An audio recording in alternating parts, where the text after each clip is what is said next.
Yo, everyone, it's filmmaker Mike, and welcome to my Batman spoiler filled, jelly filled movie review. So, here we go with the spoilers. If you've seen the movie, welcome. Welcome to the other side of seeing the Batman. Now, let's talk spoilers. So, right from the get go, when this movie starts, it definitely starts unlike any Batman movie we've seen before because it starts with a crime. And man, the violence is just so brutal in this movie. Not just at the beginning of the movie with that opening crime, but when the Riddler shows up right there behind the mayor. It caught everyone by surprise, and everyone was like, "Oh!" I can instantly hear that reaction, like, "Holy shit, dude!" And it just shows you with that opening scene and that brutal murder of the Riddler right at the beginning of the movie.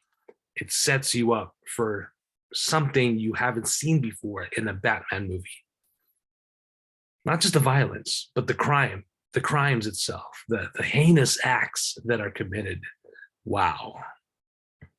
And then, of course, we get the narration from Bruce Wayne, October 31st, which is like Halloween, right? And then, or I may have mixed it up. I think it starts off with October 31st. The movie starts off, or maybe I think it's right after. Anyway, I forgive me if I'm not going to remember a lot. I'm trying to, because there's a lot that happens. There's a lot that happens in these 3 hours. And yet there's so much and that's why I can't wait to see it again and kind of take it all in again. Seeing a movie like this for the first time, it definitely isn't like a shot in your senses because you're so excited to see it. And then when you're actually watching it, it's like a mixed bag of emotions and excitement and like, oh my God, I can't believe I'm finally here and sitting down and watching it. So, but I love the opening narration of Batman, and then his narration on the signal. It's not just a signal, it's a warning. And I love all the thugs and the criminals around Gotham, the gangsters, when they look at the dark and then you hear Batman say, I am the shadows. I loved it. I loved it because this is year 2. This is his second year as Batman. So he's established as far as, being a vigilante, and everyone should look out for him. But yes, you see it. You see their reactions when the bat signal is shining in that Gotham skyline.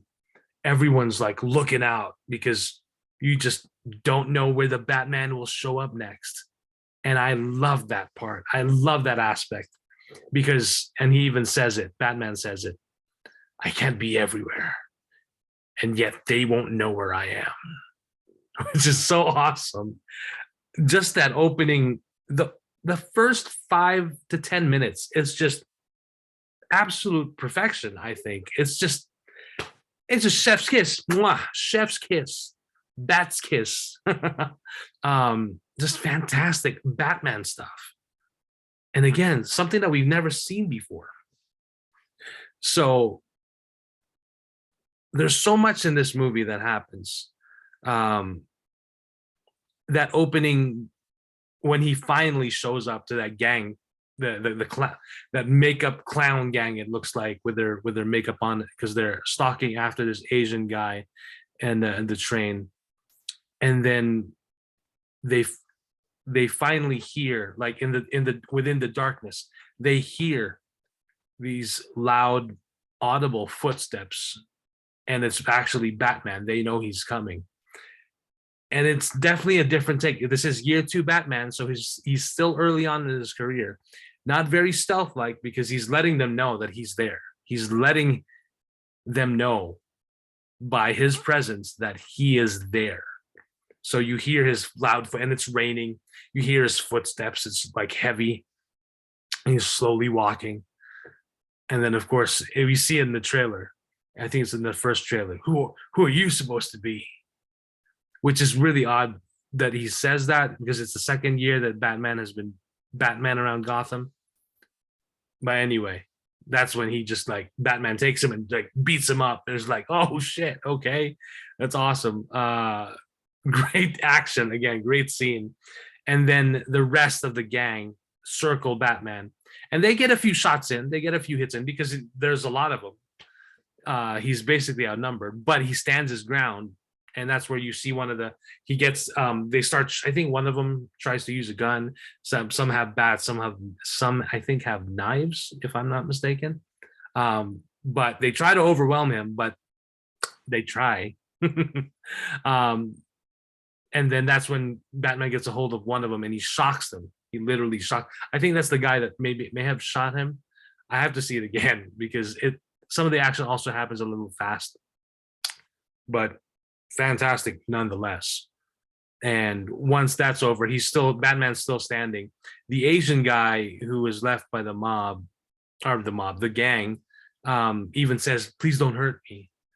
So there is still that reputation of the Batman as someone to be really feared. And they think that just because they really think that he's out there to hurt people when he's really not. He's there to like strike fear in the hearts of criminals and the superstitious lot. So, which I thought, again, that opening scene is worth the price of admission. I'll just say that.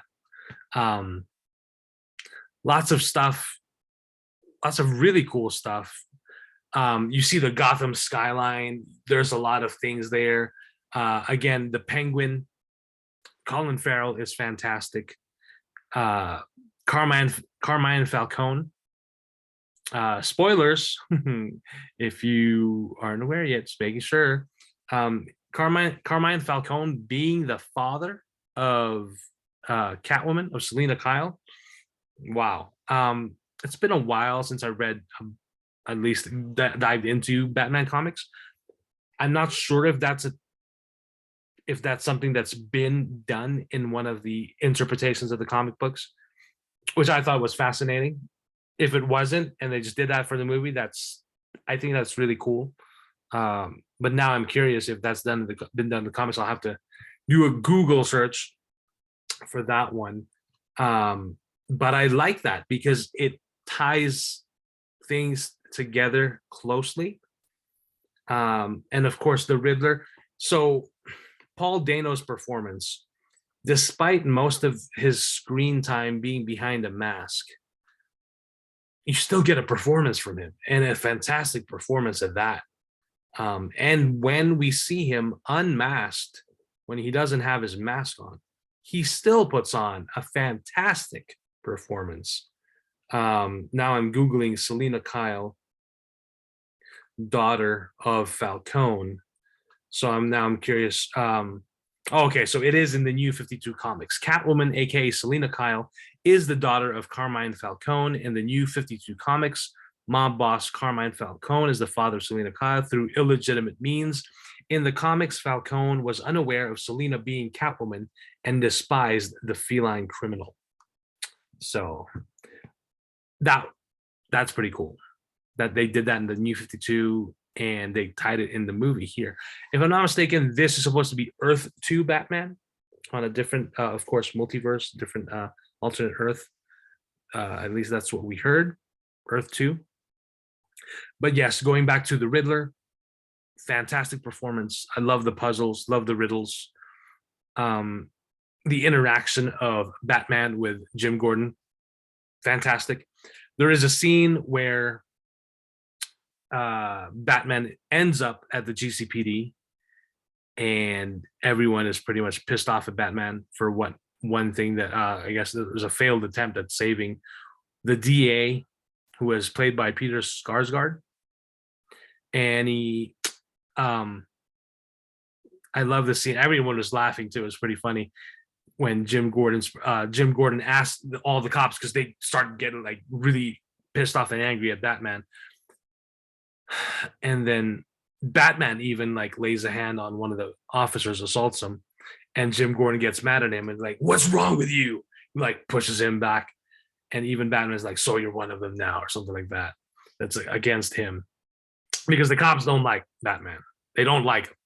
There's even that one cop that puts his hand on Batman's chest, and Batman just looks at him like, "Get your fucking hands off me." He doesn't say that, of course, but with that look, with that Battinson look, like, "Get the fuck away from me." I almost wish he told the cop, like, "Lay a hand on me again and you'll never use that hand again," or something like that. But he didn't need to, because just the silence and the look said it all. Which, by the way, I like that cop later. I think it's Garcia. He later helps Batman out, or kind of put something together later on at the Riddler's apartment. So if you didn't notice, I'm jumping around. That's only because I'm trying to remember most of the movie. But yes, the crimes of the Riddler are pretty brutal and crazy. Batman going into the Iceberg Lounge was pretty cool with the twins. I like that. Oh yes, going back to my point, Jim Gordon tells all the cops and the acting commissioner, I think, or lieutenant, whatever, "I'm gonna need a minute with it to convince him to help us out." That's what Jim Gordon tells the rest of the cops. So they leave them, and they leave Batman and Jim Gordon in the interrogation room. And it looks like Jim Gordon's like pissed off at Batman and kind of whispering at him, but he's telling him, they're basically telling each other. And Jim Gordon tells Batman, "You have to punch me so you can get away. Here's the key for that door. Go all the way to the rooftop," all that stuff. So I saw part of that scene with on Jimmy Kimmel. Jimmy Kimmel had Robert Pattinson as a guest, and he was interviewing him. And they showed part of that scene, but they didn't show all the dialogue. So there was missing context.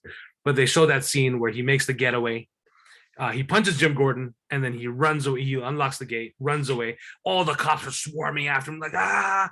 And then he puts up his at a stairwell. He launches his grappling gun, and it shoots up, and and I love it because it comes out of his glove, or just comes out of his gauntlet, and he shoots it up, and he just zooms up, zips up to the rooftop, towards the rooftop, and then all the cops are like firing at him. And of course the armor is good because it's his suit is armored, so, which is good. He can basically deflect most bullets, right? So it's a great scene. And then of course he goes up the roof, and then he basically gets his flight suit ready, his flying raccoon suit almost. He doesn't glide with his cape just yet.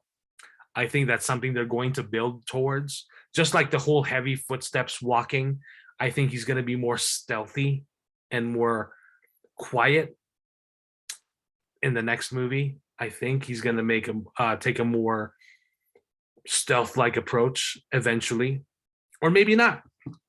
But that would be cool.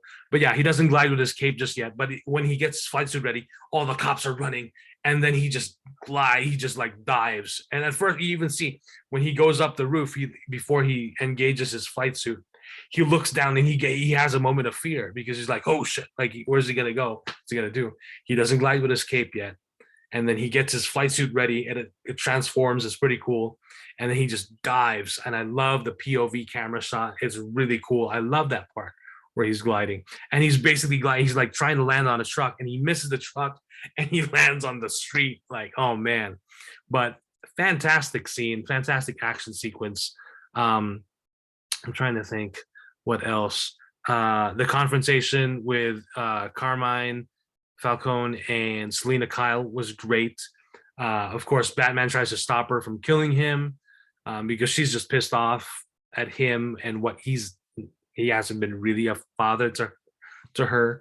The connecting of the dots and the Waynes being involved, the Waynes and the Arkhams being mentioned and referenced as the oldest families, of course, in Gotham.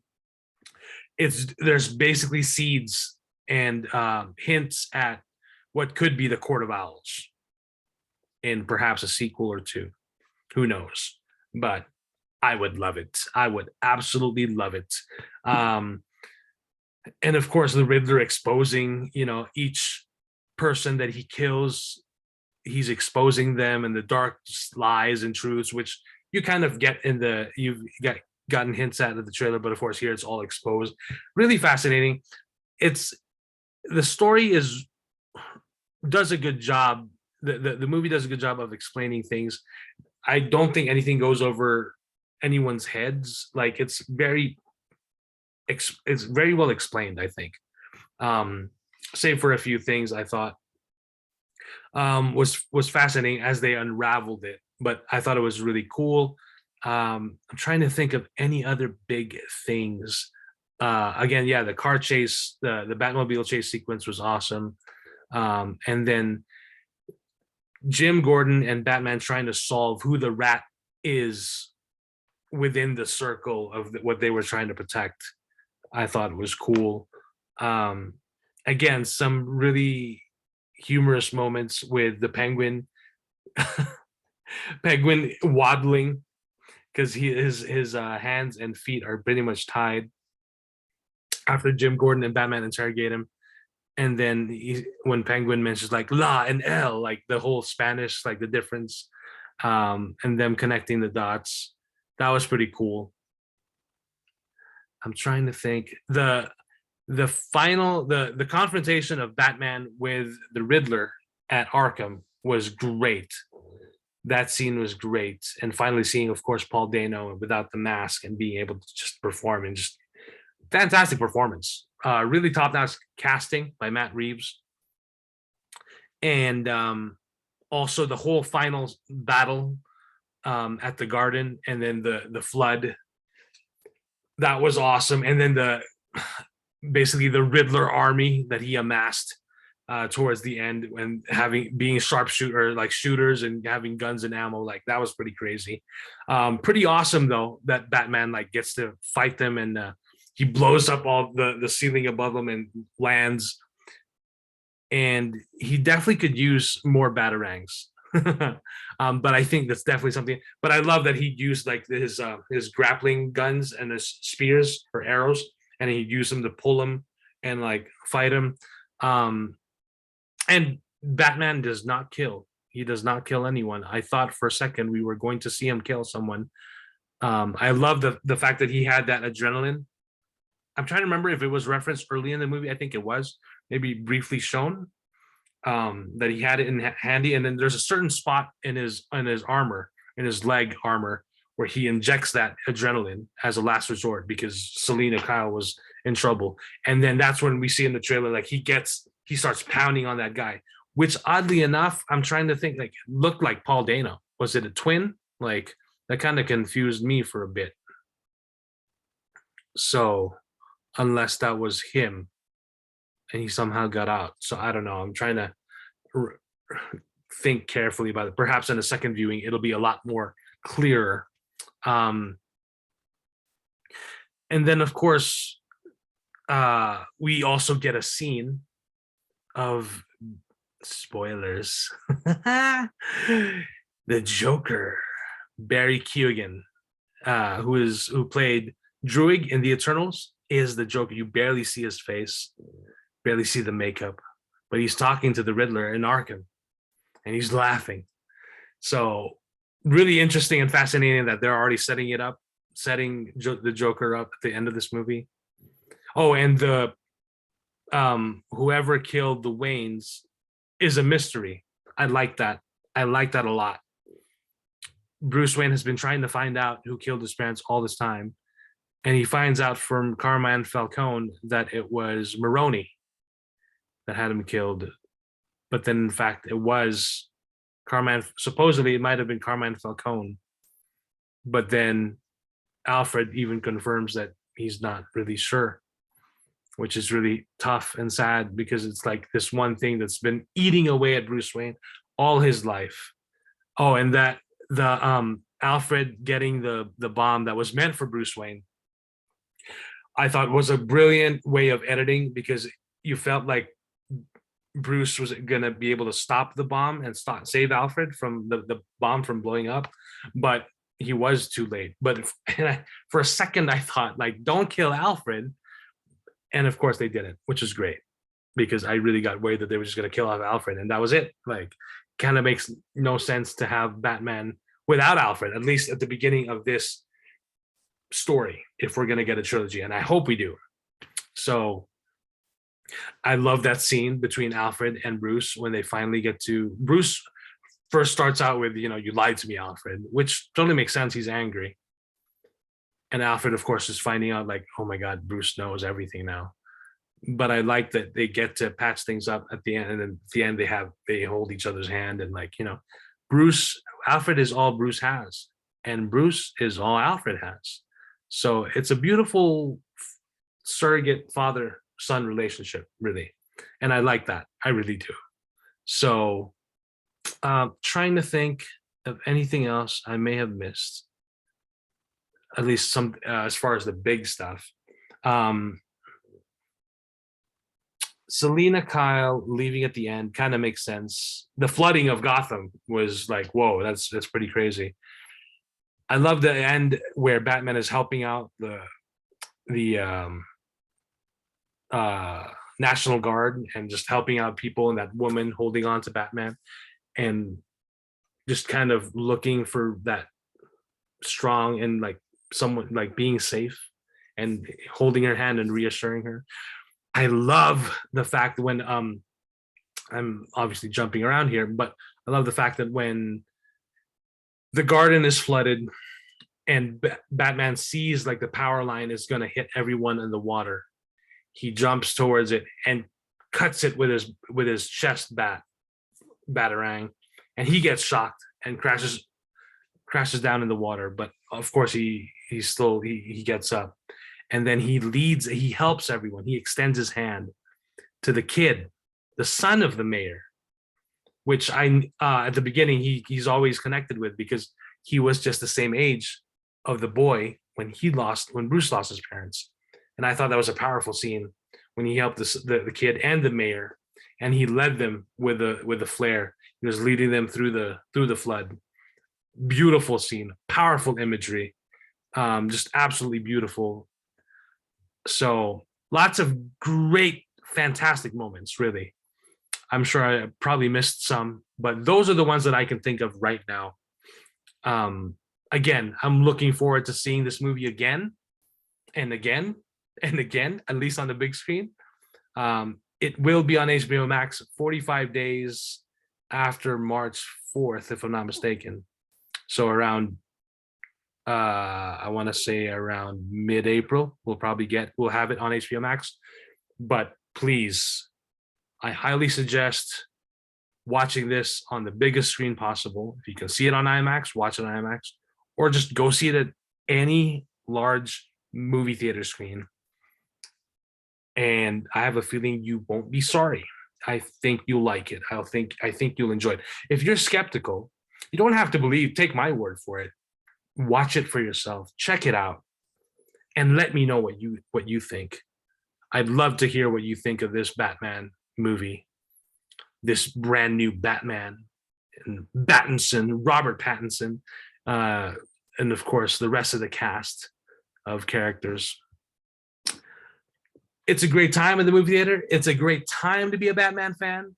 I can never get enough of Batman. I can never get enough of these movies. So absolutely fantastic. I hope you enjoyed my spoiler-filled movie review, or at least spoiler like details. If you haven't noticed, yes, I love this movie. I really enjoyed it. I cannot wait to see it again, and I can't wait to talk to everyone about it when they get to see it. So please feel free, if you've seen the movie and you're listening to this, feel free to call in, leave a voice message, and let me know your favorite moments of the movie.